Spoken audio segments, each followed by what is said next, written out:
And I think subscription pricing is going to change that. And subscription pricing is beneficial to our industry because it prices the relationship and not just the scope of work. It completely revolutionizes and changes the value of public accounting and the accounting Mhm. service in general. And if we want to solve the labor shortage problem, we need to make the industry more profitable and pay people better so that they're Mhm. incentivized to pursue an accounting degree and get a CPA. Good morning, Raffi. How are you today? Good morning, David. I'm doing well. And yourself? I am doing great. I appreciate you coming on the podcast. Just a formal introduction. Uh, you are Raffi Yousefian, and you're the Hmm. CEO of the Fork CPAs. Is that correct? That's correct. And I appreciate you having me. I'm excited to have a conversation with a like-minded individual in the accounting industry. So Yes, I've been looking forward to this for some time. So, what part of the world are you calling into from today? I am in Brooklyn, New York City, Okay. specifically Williamsburg, Greenpoint, which is known to Okay. be the hipster capital of the world, in case you're interested. Yeah, I have heard that name for that reason. I don't think I've ever been there. I haven't been to New York in about 15 years, and I think I rarely have ever been anywhere but Manhattan. So I'll have to be sure to check that out the next time I'm in town. We would love to have you. We're right across the East River. Okay, Great nightlife scene, great food scene, a lot of exciting new concepts are popping up every day, bars, restaurants. So it's a great place to be. that sounds awesome. Well, first of all, let's Hmm. get to the name. What the heck does the Fork CPA's name mean? Usually the CPA firm is named after the founder or the partners. So what's the fork? What's the meaning of the fork? Was one of your partners named Fork or talk to me? No, so the fork, I have like a 15 slide presentation on it. Maybe I can walk you through it one day, but the fork represents a tool that is highly agile with very sharp and fine edges. And Ah, it also relates to the restaurant industry and represents us and our values as a firm. So that's where the okay. fork comes from. That's the, in a nutshell, description. And then, the CPAs, you add that to clarify that we're doing accounting and tax. So that's where Got you. fork branding comes from. It actually, we I like launched it. the brand in 2022. So it hasn't always been our name. Okay. Well, I really like it. So are you a New York native? I am not. I'm actually from DC. So Okay. lived in DC for about 10 years. That's where I started the firm, and I moved up to New York in 2021. Okay. And you went to college in Maryland? Yes, University of Maryland, College Park. Okay. And then you graduated and you went the big four route with E&Y. That's right. I worked at E&Y for about 3.5 years, and then moved to a smaller firm for about a year and a half, 2 years after that. And this was in 2016 when I launched the firm that I currently have right now. And you just started it from scratch? Yeah. Yeah. So initially the firm was called RY CPA LLC, and I just used my initials with CPA at the end just to get started. Okay. Started it from scratch. At the time, I had the potential opportunity to acquire a restaurant bookkeeping business. And that is really what initiated me or catapulted me into taking that leap for moving from a W-2 job to starting my own business. The acquisition actually never ended up panning out to be anything. It ended up being more Okay. of like a referral relationship. So it was good in that it incentivized me and motivated me to actually take the leap. But yeah, as we started from scratch, didn't end up buying any book of business or anything like that. And just grew from there, January 1st, 2016. And is that how the restaurant and bar capability started, was from that referral relationship with that bookkeeping firm then? Yes, well, the referral relationship was a result of me taking over my brother-in-law's finances, and he had a restaurant and catering business. Oh, I see. And Okay. so his accountant was ending their relationship because he was moving on to be the CFO of a big fast growth restaurant group.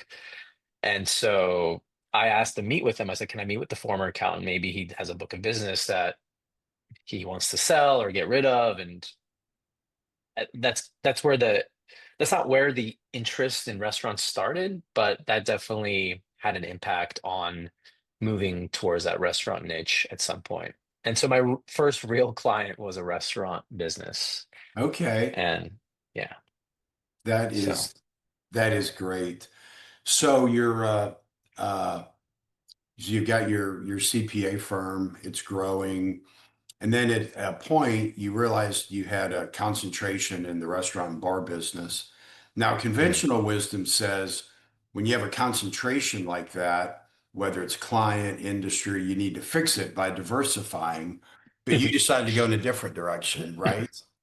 Tell me the story. Yeah, so initially the purpose of the firm was to provide an alternative and frictionless experience to traditional public accounting, right? And this was 2016 when web-based apps were all very new, and uh, even the cloud firms were very server based, right? You log into this server and it wasn't very web based. So even like cloud modern firms were still very clunky and the client experience was terrible. So the idea was, okay, replicate the public accounting model just in a more modern and frictionless way. And so we were Okay. still providing a lot of the traditional services you get in a small public accounting firm, 1040s, monthly bookkeeping, annual bookkeeping, industry agnostic. And one of the first moves, so that was, people love that, right? It was new, cutting edge, modern virtual CPA firm. And then I think by year two, we decided we had to narrow down what we were doing. Because again, we were trying to be everything to everyone, just in a more modern way. And so I think the first change we made was limit our service offering to monthly services only. So Okay. value-based billing, fixed fee. It was a mix of value-based billing and fixed fee at the time. So we basically told all of our annual clients, mostly 1040 clients, sorry, if you want to work with us, you have to have a business and we have to own the entire accounting process, from monthly all the way through your business tax preparation. So that was the first change we made. We didn't specialize just yet. And what year was this? 2017? I think this was around 2017, yeah, Okay. or 2017, 2018. And then, so that worked really well. That allowed us to scale and grow much faster because now everybody's on a monthly Yep. fixed retainer. You're not doing all this work during tax season. There's 3 months trying to Mhm, do mhm. 12 months of books. So there's no bottlenecks during tax season for the most part. 1040s are still very much a bottleneck. And in 2019, 2020, we decided to narrow down even further and say, okay, we're going to service three industries. And I like to say this is kind of the insecure way of niching down. And so we narrowed it down to, I believe it was restaurants and bars for sure, nonprofits and professional services.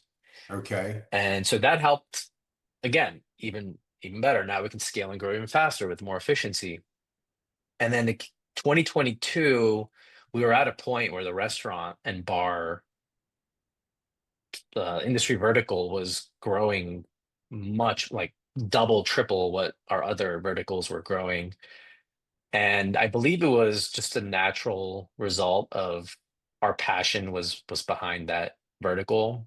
The professional Mhm. services and nonprofits, great clients, low volume, easy to work with, very professional, but it just stagnated. The growth had stagnated. I wasn't as much interested in those verticals as I was in restaurants. And so we decided to launch the Fork brand in 2022. Okay. And in 2023, in 2023, the restaurant practice was about 60 to 70% of our revenue. Mhm. And so we spun off the 30%, which was nonprofits and professional services, and merged it slash sold it to another firm. And since 2023, March of 2023, we've been solely Fork CPAs, highly niched down into restaurants and bars under the Fork CPAs brand. Okay. Yeah. That is, I love So the story. And then I believe, did Brandon Poe help you sell that practice? yes, exactly. I think this was probably the first spin-off maybe that they did, right? Spinning off a niche and Hmm. selling it to another firm and then continuing as a, so it was kind of new to them. And we actually did a podcast about this with Brandon. And yeah, I think it was like you said, it sounds counterintuitive to specialize versus diversify, but to provide some context, that 70% between March of 2023 and end of 2024, I think it grew like 250, 300% our revenue.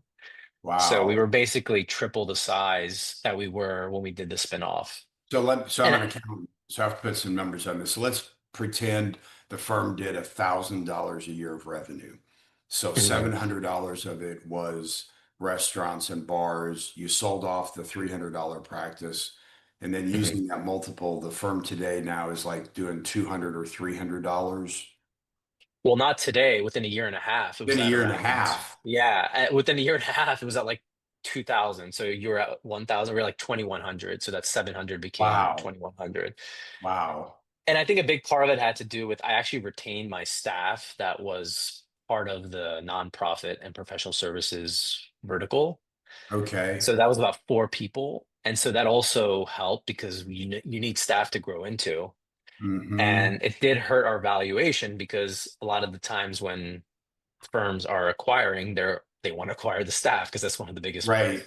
problems Right. when yeah. Yeah, they're just buying the So clients, basically. yeah, so we took a hit on the valuation, but if we hadn't retained our staff, they wouldn't have been as easy and efficient to scale Hmm. and grow within that year and a half. So So so why is it? So it appears based on what you're saying that there was a underserved market in New York, restaurants and bars. I mm, mean, that's the only conclusion I can really come to have that kind of a growth implies that the market was not being well served. Do you think mhm. is that assumption accurate, or was there something else in play? So we definitely have competitors, but I would say underserved in a sense that the level of service and quality is just not there. It's a highly commoditized service offering, restaurant bookkeeping. And so our value proposition is not just restaurant bookkeeping, it's restaurant controllership. Mm-hmm. So for the same price as a bookkeeping service, maybe a little bit more of a premium, 20%, 15, 20%, you can get a more comprehensive service offering under a subscription model to a controller, and the controller owns your entire accounting process. And in addition to that, we also have a tax department that will take care of the tax compliance at year end and quarterly. So I don't I don't think we have any like actual competitors that do exactly what we do. Mm-hmm. However, we have at least 40 to 50 competitors nationally. So it is underserved in that sense, but it's not something like super unique or cutting edge that we're doing. It's just a different approach, a Yeah. different way of And doing your it. clients all in the New York area? No, it's nationally. Oh, Mostly okay. East Coast. Yeah, mostly DC, Maryland, Virginia, New York City, metropolitan areas, urban areas, but it's pretty much all over the country. We can serve clients nationally. Now, when you pick up a new client, what percentage of the time is it a brand new restaurant, and what percentage of the time are you taking over from another provider? Is it mostly taking over from another provider? I would say it's about 70% taking over. It depends. For example, we might have a restaurant group that has 10 locations and now, Yeah, let's say 10 franchises, and they're forming a new group and they're starting from scratch with a new concept. So there's some of that. I see. Most of them are fast growth. So they have the goal of, hey, we just opened our first location and we want to be at 5 locations in 3 years. That's where a solution like ours really provides maximum value because we can Okay. help you get from 0 to 5 and as fast as you want because you're not sitting there concerned about hiring accountants and building an Mhm. accounting department. And so we kind of take care of the back office for you through that growth stage. And what percentage of your clients are franchisees? It's not a large percentage. It's Okay. mostly independent operators, probably 5 to 10%. Okay. We have competitors that focus solely on talk about Yeah, hyper I would specialization. They imagine. do they do restaurant bookkeeping for McDonald's franchises, Yeah. but like it gets pretty specific. And that's not necessarily our target market. Our Hmm. target market is more independent operators, smaller franchise groups, 15 to 20 units. But we're not like a volume commodity shop. Okay. So I can relate to your business in so many ways, and it's why when I heard you on Brandon's podcast, I just was dying to talk to you. So as I think I told you, so all we do is IC disc work, and we're the only firm I know of that does nothing but IC disc work. We manage more than anyone else. It's all we Mm. do. We live, eat, and breathe it. But within that space, we're our largest sector by far is the scrap metal business. And Uh-oh. and what's interesting, and I hear this all the time from our clients, is that I'm the only advisor they've ever had who understands the scrap metal business. That like Wow. when they have a banker that they're interviewing new banks or a new CPA, Hmm. it's always the same thing. They come out and they're like, "Wow, I thought this was going to be like Sanford and Sons junkyard. Like this is a whole different business." Yeah.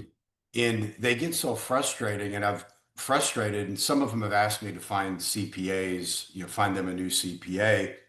And one of the first things they want is somebody with scrap metal experience because it's so frustrating for them having to every year there's a new staff person, and every year they have to explain Yep. all over again how the whole business works. I'm guessing it's similar in the restaurant business. Is that right? And kind of dive into how your expertise like manifests itself when you're talking with a Oh, potential client. yeah, absolutely. The having an accountant in the entire spectrum of accounting services, whether that's your tax preparer, your controller, your bookkeeper, your CFO, having that industry specialization is completely invaluable. And I think in any industry, restaurants aside, the consumer is starting to realize that. And you can just the level of insight you can provide as a specialist and the value you can add is way beyond what a generalist can do. And Mhm. sometimes people will hire generalists because of a referral or a trust that they have with this Mhm. person. And I think that's really the only time where there's any justification in hiring a generalist, to be honest with you. But even that, it's like, okay, well, sure, this might be your dad's accountant or your family friend accountant that everybody trusts, but is that really providing any value? Like, if you can't trust your service provider, then Mhm. what's the point? You can't. It's just so. Yeah, the level of value you can provide, and just to kind of give you some examples, if you have 3 locations as a restaurant and you want to add another location, you should be able to go to your accountant and say, here is what the landlord is asking for rent. Here's what I'm expecting to do in sales. Is this a good investment? And the accountant, if they're specialized, they should be able to tell you very quickly just by reviewing your Mhm. projections, your pro forma, and saying, yes, this is an investment that we're not investment advisors, but if Right. your projections actually pan out to be what they say, then yes, Mhm. this is we want your occupancy cost to be 8% of sales, and you're showing that in your projection. So yeah, if this spot that you've identified can actually generate that type of sales, and your prime costs are going to be this much, your bottom line is potentially going to be this, then your ROI will be X, and therefore, yeah, it's a good investment. Now, a generalist might be able to do that by doing some research, Yep. but that example can be applied to so many different things. When we sit down and analyze P&Ls as a controller, we need to be able to look at trends and identify, wait, why did we lose money this month? Like very quickly, right? You should be on a Mhm. call. Oh, it's because your labor was 35% and it's usually 32%. And in restaurants, it's typically 32, 33 is the ideal number. Just being able to throw out numbers off the top of your head and being well Yep. trained in a Yep. specific vertical, it just provides so much value. And we talk about in the accounting industry about how we have to become advisors. This is like AI is going to take over all the compliance, the overseas hiring, and all, the bookkeeping is going to be automated. And so now we have to become more advisors and just data entry people and compliance providers. And the only way you can really do that, in my opinion, if you want to be a true advisor, is to niche down and specialize, right? Otherwise, how much value can you really add as a generalist? So, Sure. Well, and I was just thinking, I would imagine, having come up through the accounting side, like I couldn't imagine a worse controller or bookkeeper job than being the bookkeeper or controller for a restaurant. Like I can just picture it, right? There's like a closet basically that's your office, and especially if it's in the facility itself, right? And it's yeah. probably noisy and there's just all this stuff going on. And if it's a bar, right, all the actions in the evening. And I just couldn't imagine like a worse working environment or work environment than that. hmm Um, so it makes even more sense to just have that outsourced. And I'm also guessing hmm like my clients, probably 20% of the owners of my clients actually have an accounting background. Just, hmm for whatever reason, that was how they ended up there. But I'm guessing that's perhaps even lower in the restaurant business. I just imagine the average restaurateur or bar owner is not a former E&Y tax person. Right. Right. So it's funny you bring up the bookkeeping role in a restaurant. The closet that they put the bookkeeper in, traditionally speaking, with all the stacks of invoices. So just to provide some context, a restaurant that does $3 to $4 million in revenue will have anywhere from 300 to 400 invoices minimum per month. Are you serious? Yeah, that need to get inputted into the accounting system to get true accrual basis accounting. Wow. I thought you just And bought everything from Cisco and do payroll and called it a well, the day. franchises, yeah, the franchises are all different. They work with like a Cisco or US Foods, and Right. then, they have like less invoices, but still very high volume. So the the role of the bookkeeper 10, 15 years ago was show up to the restaurant, get all these invoices, input them into QuickBooks. And if you're not a specialist, even if you're following the traditional model from 15 years ago, you're there's no way to make money doing this type of work, especially when restaurants are super low margin. They don't have big budgets for accounting. And so the only way to really make it work is to specialize, to have a fixed system, process, tech stack around restaurant bookkeeping that allows you to process this high volume and still leave some room to make money as an accountant. So I'll just throw that out there. And then your other question was related to what kind of persona do you get? What kind of Mhm. demographics do you get on the restaurant industry side? And yeah, it's mostly blue collar, a lot of creatives. So Mhm. I think once you get to the groups, the restaurant groups that have 5 to 10 people, a lot of them start hiring more office workers, more people can sit at a computer and do numbers, Mhm. and Mhm. which helps a lot on the admin side. But if you're working with a single unit operator or 2 to 3 unit operator, you're dealing with somebody that's always on the run. They're always busy. They're in the kitchen. They're wearing multiple hats. Yep. Most Yep. of the time, they're creatives, they're chefs that created a concept, and Mhm. that's their strength. Their strength isn't numbers. So it makes it even harder to get information out of them and to keep them organized. And that's really what an accountant bookkeeper does, is just helps somebody stay organized and provides them Mhm. and helps digest their financials. And but a big part of it is just helping them stay organized so you can first count the numbers, put them into the system, come up with a good workflow. But yeah, it makes it very challenging to work with those types of clients. Sure, I can understand that.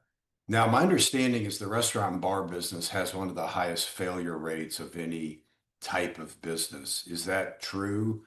And what is like the failure rate? What percentage of them fail in 1, 3, 5 years? I mean, I'm sure you have some numbers around that or some Actually, sense of believe it. it or not, there actually is no number. And the Okay. number What's is, your guess? What's your I guess? mean, they say, the myth has always been like 9 in 10 restaurants fail, something like that. And I've researched this multiple times, and it's really just a myth. I think there's no hard evidence about that. I don't think it's wrong, or it could be very much accurate because it's very high. But like any industry, the reason for the failure rate is because of the supply and demand, right? Everyone wants Uh, to open a restaurant. The barriers to entry are low. It's easy to raise money to open a restaurant because everyone wants to invest in a restaurant. It's yeah, just a yeah, sexy business. And when you have such a high supply of any type of business, it could be restaurants, it could be filmmakers, it could be musicians. I mean, look how competitive the music and film industry is. sure, sure. You end up having an overage of Hmm. service providers or suppliers or restaurants in this case, and therefore makes it extremely difficult to generate a profit. And it is a difficult business to run for sure as Yeah, well, but I think that's the biggest challenge is like once you start making a little bit of money, 10, 15%, boom, another competitor comes in and opens a similar concept down the block yeah. or a competing concept. And now there's limited amount of residents or consumers in that Mhm. neighborhood. So now they go into that restaurant.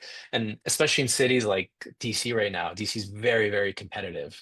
There's just so much money being pumped into restaurants and such a limited amount of guests and consumers. Sure, So it's the sure. same like, let's say 10,000 people that are going to like, you know, the same restaurants. So let's call them like upscale casual restaurants. And every week there's a new restaurant opening. And then like you could have the best concept in the world, but it only lasts like 6 months because as soon as you're not the hottest thing in town, another one rolls right in and takes your customer base. So it's very competitive, very low margin, and that's why it makes the financial analysis so much more important. Yeah, I would think so. Is it safe Mhm. to assume that the failure rate of your clientele is likely lower than the industry average, if you had to guess? Probably, yeah. Yeah. Our failure rate is pretty low. And I think which this might also be overlooked, having that insight into your finance is a huge competitive advantage for operators, for restaurant operators, Yeah, I would imagine. because even 2%, they're mostly high volume, high revenue businesses. They're top line businesses. So, an average full service restaurant probably does $3 to $4 million in revenue.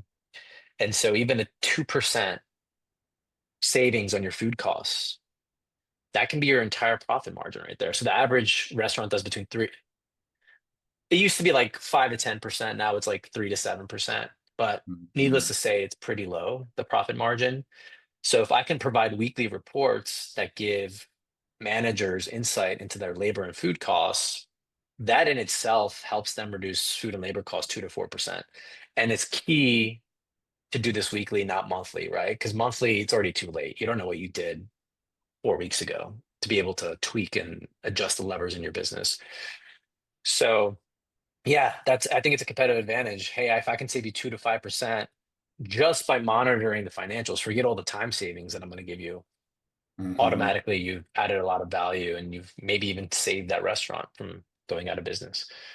So I'm curious, just what are the typical expense breakdowns like in a restaurant? Like how much, what are the food cost percentage, range typically and labor and rent? What are, So it depends on the type of concept, whether it's a pizza shop, whether it's a quick service restaurant versus full service versus steak versus seafood. But generally, 60 to 65% is your prime cost. So that's your cost of goods sold and your labor. okay, And so anytime we see, for example, for quick service, it's about 60%. So anytime we okay. see, hey, this quick service restaurant is doing 63%, it's a red flag, and we bring that up to the operator and say, you need to adjust. And sometimes they can't adjust, something they can't control because the sales are low, right? Because there's Mhm. scaling of labor when you have sales, fixed labor. So And the rest is pretty much, it's about 8 to 10% occupancy costs, rent, real estate taxes, insurance, and then the rest is overhead, operating expenses, supplies, G&A, office supplies, things like that. So and then that leaves about 5 to 10% profit at the end if it's run well. So Wow, that's the breakdown. it sounds like a um, Terrible business. it sounds like a difficult business to run Very profitably, difficult. Yeah. Yeah. which Anytime, makes the I get a lot of people that come to me and say, "Hey, I'm thinking about investing in a restaurant," or like, "I want to open a restaurant." I'm like, "Run. Don't do it." yeah, there's a joke, I forget how it goes and what industry it is, but yeah, how do you become a millionaire in the oil and gas business? You start as a billionaire. Um, Yeah. it's kind of the same in the restaurant. How do I end up with $1 million restaurant? You start with $10 million, Yeah, like that. exactly. So talk to That's me right. more. Do you have everybody on the same accounting system, for example? All of your clients? We more or less, we have two tech stacks that we support. So QuickBooks plus Margin Edge, that's one tech stack, and then the other tech stack is a accounting software called Restaurant 365. Okay, designed just for the restaurant business. And they're both, and so I know QuickBooks Yep. pretty well. Is the other one cloud-based? Yes, everything is web-based. Margin Edge is just a plugin. It's an app for QuickBooks to essentially convert it to providing restaurant. It's the bridge between the restaurant and the Yeah. books, whereas Restaurant 365 already integrates all of that, the plugins into one platform, which is really nice. Have you seen that one is a better fit for most of your clients? Or do you have a preference for one over the other?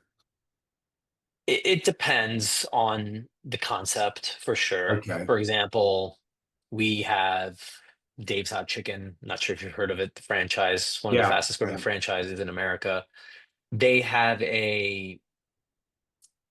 I'm not sure if it's an agreement, like a franchise agreement or some type of agreement with the Restaurant 365. But basically, as a franchisee, you get Restaurant 365 templates as part of your, not Okay. templates, but it's almost pre-configured so that it Yeah. makes it very easy to use Restaurant 365. So in those cases, we're like, it's going to be much easier to implement this off-the-shelf solution versus having QuickBooks and Margin Edge and setting it up for the Mhm. franchise and all that. So it really just depends on the concept. Okay. Yeah.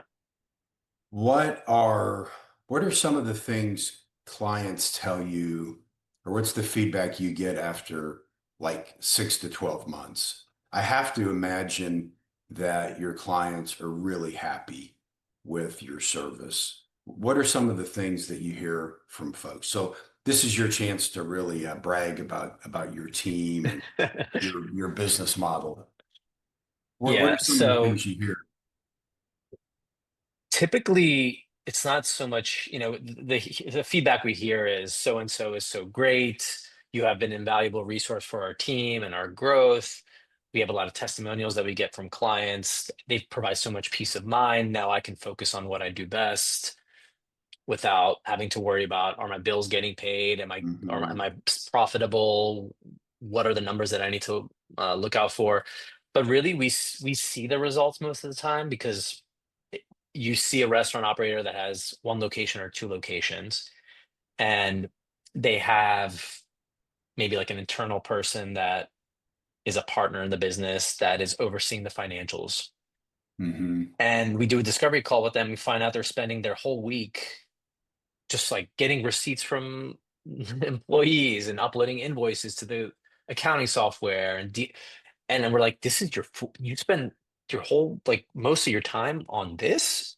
And we we tell them our value proposition, and it's hard for them to believe. And then within 7 or 8 months, they're out there scouting new locations, improving their margins, really like Sure. working on the business rather than spending their time doing admin work. And that's extremely rewarding to see, Yeah.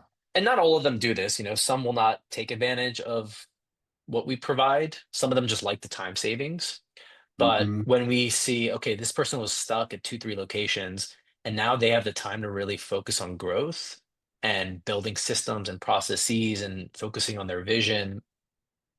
And we're just essentially handling their entire back office, their reporting, and providing all the analytical information they need to make these decisions about their growth. That's really nice to see, both from their perspective and our perspective. It's a nice partnership to have. So. Yeah, and I can imagine that weekly reporting is critical because I can just imagine there's a lot of restaurants that, it's a part-time person, it's their accounting firm that does it, it's one of the partners, and basically Mhm, they get their financials 2 or 3 weeks after the month ends. So they're looking at 6 and 7 week old data. And I could mhm, imagine that if you have a problem and you're losing money and you don't realize it till after you've lost money for 7 weeks, I mhm. could see where that could be a problem. Yeah, exactly. And you're looking at your P&L 15 days after the month ends, and you're saying, wait, how do we get 27% labor? Who was doing the scheduling that week? Who was doing the inventory count? What did he change? What did they not change? And when you're doing it weekly, you know exactly Mhm. what affected or impacted the numbers in your reports. Whereas if it's, and this can apply to other industries as well, not just restaurants, but in restaurants and bars, it's specifically it's especially very important. So Yeah. What do you enjoy the most about your current role in this business that you've built? I really enjoy the growth aspect of it, the vision, setting the goals. We follow the EOS framework, Oh, sure. and I love that kind of stuff. Working on the business, setting the goals, as I said, and holding your team accountable to achieving those goals. And it's crazy how quickly you see results when you really commit to it. And yeah, and I'm still trying to figure out whether I'm a visionary or integrator, and I don't know, but I like both. I like ops, and I also like sales and marketing and being a Sure. CEO. So I'm still trying to pinpoint that, but we have a director of operations, and she runs the operations for the most part, but I love like setting the vision for operations. Hey, it would Yep. be awesome if in a year we can reach a stage where every client is following the same AP process, for example, Mhm. or something like that. And yeah, I really enjoy that kind of stuff. So let's say we're talking 3 years from now. And in fact, I may just make a note to have you back in 3 years. I've never asked a guest this question, and it's probably because I just was in strategic coach session last week. Uh, if we were sitting down 3 years from now and looking back over those 3 years, what would you have liked to have happened, both, personally and professionally, to have been pleased with your progress, or even just professionally? Like, what would you like to accomplish over the next few years? How do you see the business going? We have ambitions to grow very quickly. And our mission, I know sounds kind of generic, is to achieve proud employees and happy clients. Okay. And so I'm obsessed with great businesses, which pretty much provide that, right? Proud employees that love where Hmm. they work, they want to do a good job, and the customers and clients are all promoters of the business. Like that's the ideal goal. So we want to grow while maintaining that. We don't want to become one of these like again commodity shops where we're just bringing on clients Hmm. for the sake of bringing on clients and adding numbers to the top line revenue. I think acquisition is a big part of that. I probably see that in the cards in the next 2 to 3 years in terms of us acquiring another firm, Hmm. and it really narrows down your pool when you're trying to focus on restaurants and bars. So Sure. just kind of trying to replicate what we do, providing that controllership level service, maybe acquiring a restaurant bookkeeping service Hmm. and deploying our model so that people paying the same price for bookkeeping can essentially get a much higher level of service. And then thus complementing our mission, our purpose, which is proud employees, happy clients. I love that. Proud employees, happy clients. That was always Herb Kelleher's philosophy, the founder of Southwest Airlines, is he viewed Hmm. his employees like as his customers, that if he made his employees happy, then they would do a good job with, their end customers. Yeah. Yeah, the Southwest story's pretty amazing. The but I think we debated about our leadership team debated about the happy employees versus proud employees for a bit.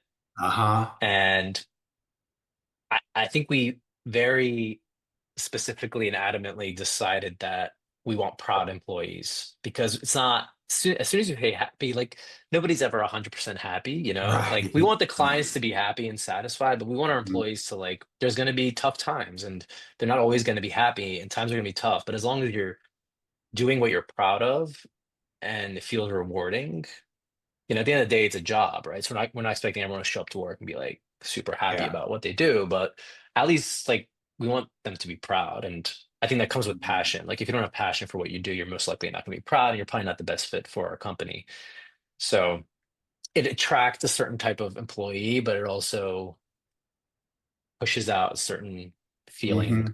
amongst your team. So I like it. Well, as we're wrapping things up, I can't believe how the time has flown by.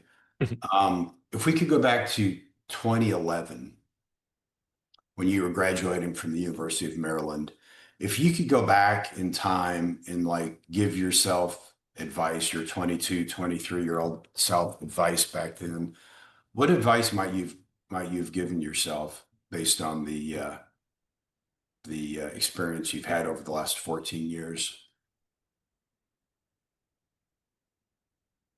I like to say I would have niched down earlier, but it's hard to say that that's what I would have done if I'd done it differently. I'm just not sure because you learn so much by not niching down early on, Mhm. and Sure. you have to generate revenue when you first start out your firm. So in theory, that's what I would have probably have done, niche down earlier. Maybe I would niche down like 3 years earlier, 4 years earlier, not maybe from the beginning. Hmm. But in terms of other advice,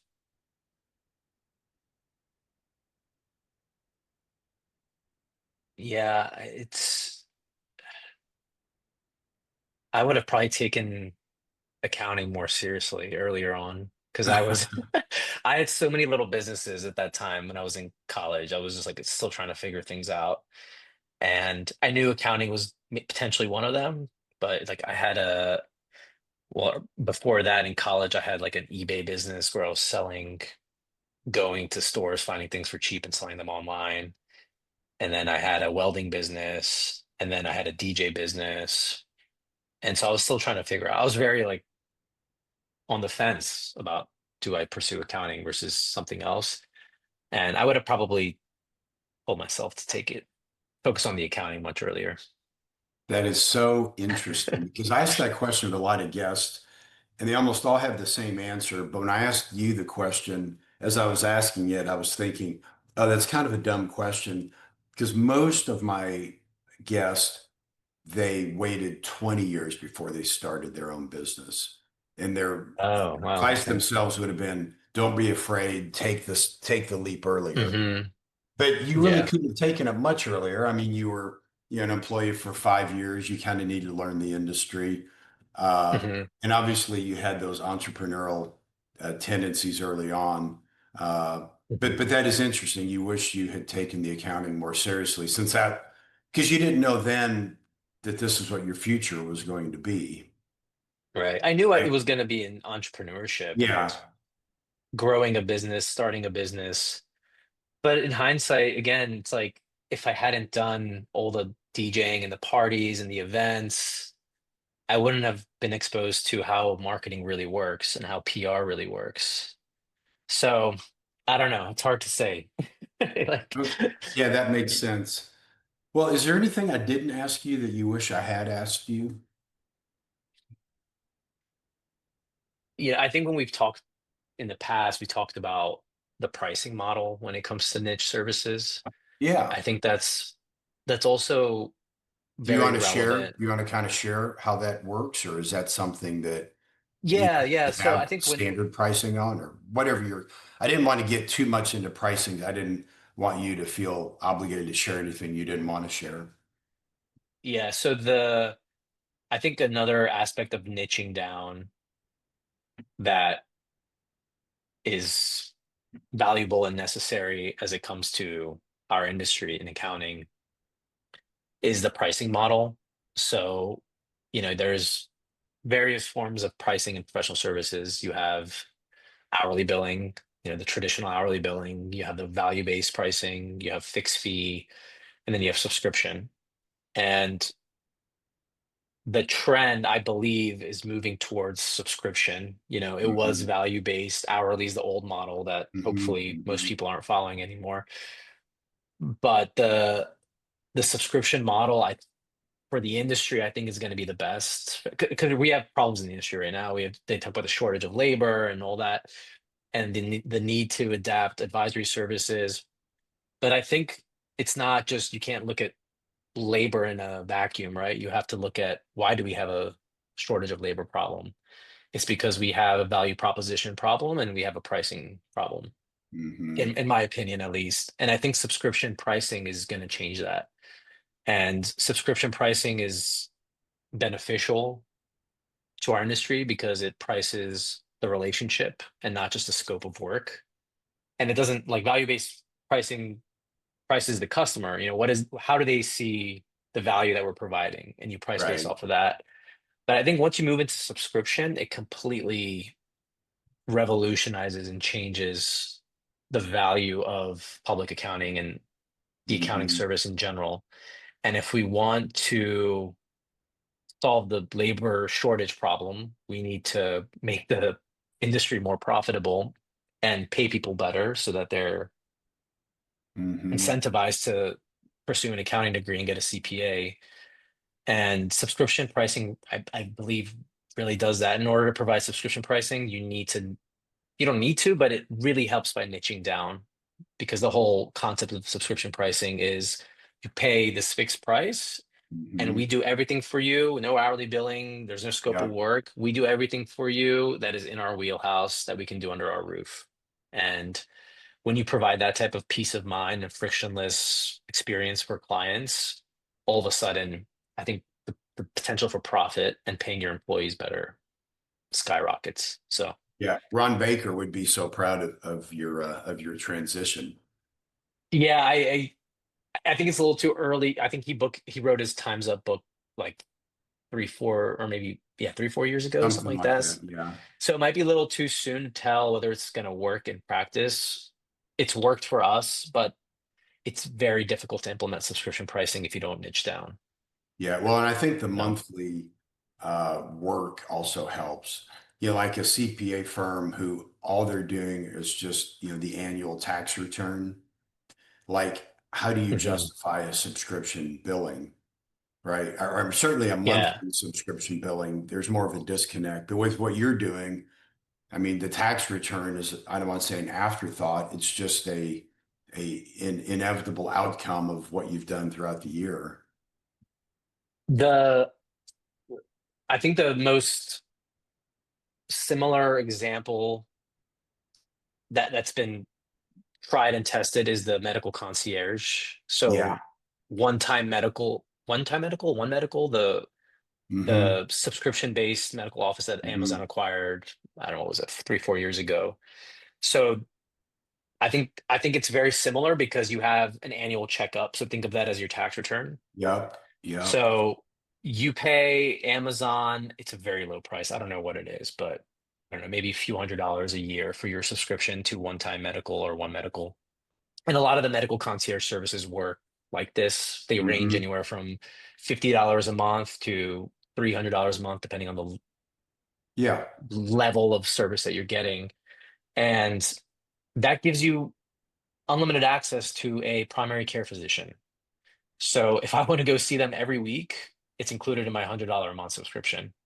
And I can get that once a year tax return done or that once a year physical done, but that doesn't really change anything. It doesn't change my subscription.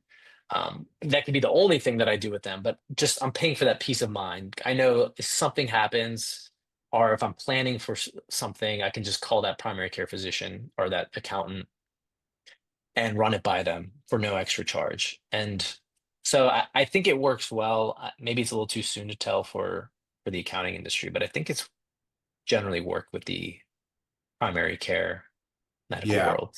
So No, I think the accounting profession is perfect for it. So are most of your clients now on a subscription basis?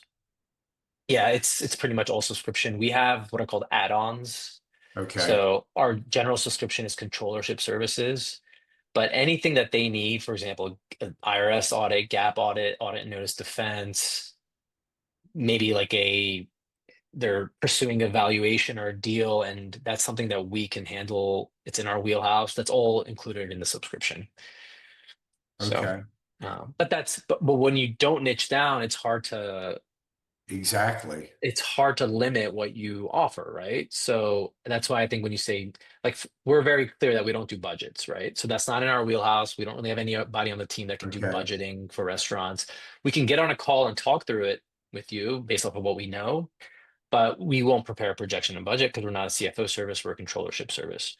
So it's hard to be clear about where you draw the line with Hmm. your what's in your wheelhouse. Because technically, yeah, I can learn how to budget. I'm an accountant. It's not that difficult.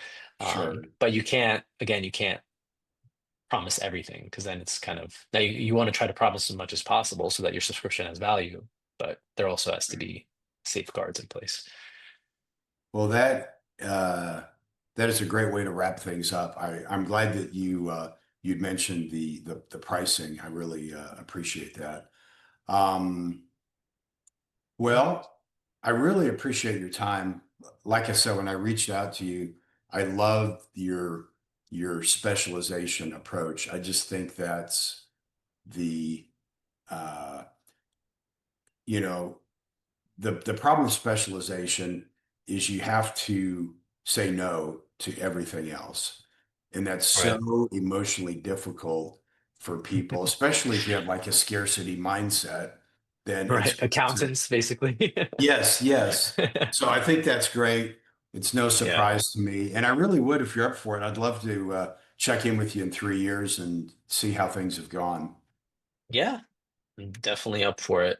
And I also love like you're hyper specialized. I mean, that's the IC disc. I think that you mentioned to me how many there are in the country, and it's like it's A few very, very thousand. limited. Yeah, a few thousand. So that's even more specialized, but it's great. The more specialized, in my opinion, the better, right? So Well, I tell you this quick story. I learned niche and specializing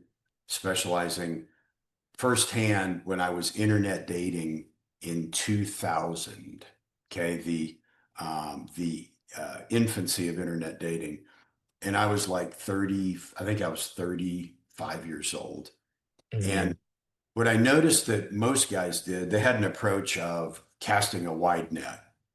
And it was, I'm looking for a woman between the ages of 18 and 88, any religion, any hobbies, any body type.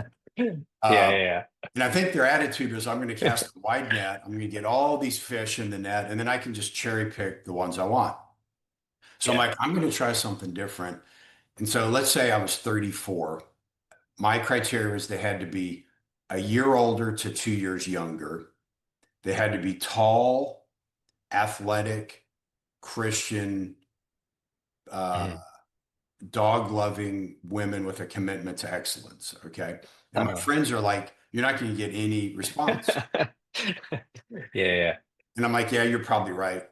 And they were right. Well, they were almost right. I got almost no response. But what happened when I did get a response from a woman, it's the same reaction you get. There was resonance. Because the Exactly. woman would say, "Oh my God, you sound like my soulmate. Like I'm Yeah. 33, I'm 5'9", I used to play college volleyball. I have a golden Hmm. retriever. I and so what would happen is, I think when they were talking to the guys with the wide net philosophy, they'd have dinner and the guy would say, "Wow, you're amazing. You're exactly what I'm looking for." And they're like, No, you're not. Like your profile was 18 to 88, I mean, it wasn't Yeah. really, Yeah. but that's really where I learned it. And I think it's the resonance that you get with specialization. Hmm. And it worked dating and it worked in my business because I'm sure you hear the same kind of resonance thing from your new clients. You're like, wow, I didn't know such a service existed. Exactly. Yes. Yeah. It's like a perfect match for both sides, right? Yeah, So, but it takes a certain amount of courage and a certain amount of abundance mindset to be able to pull the trigger. The other thing is it's hard to right. refer people who don't specialize. Like if you meet an attorney and you're like, "What do you specialize in?" You go, "Well, mostly wills, but we do the occasional divorce, occasional criminal defense. If you get a Yeah. speeding ticket, give me a call." And you're like, "I can't help you." Like, Yeah. but if they specialize in speeding tickets in one county in Texas and that's all they Yeah. do, and I'm Yeah. talking to somebody at a party and they say, "Oh, I got a speeding ticket." I'm like, "Oh, you First need to person come that comes on." to mind. Yeah. Exactly. Well, Yeah. It hey, makes a big difference. yeah, it's great. Well, hey, Rafi, I really appreciate your time. This has been a lot of fun, and keep up Thank the good you. work. And let's come back in 3 years. Thank you, David. I appreciate you having me. There we have it, another great episode. Thanks for listening in. If you want to continue the conversation, go to icdiscshow.com. That's ic-discshow.com. And we have additional information on the podcast, archived episodes, as well as a button to be a guest. So if you'd like to be a guest, go select that and fill out the information, and we'd love to have you on the show. So that's it. We'll be back next time with another episode of the IC Disc Show.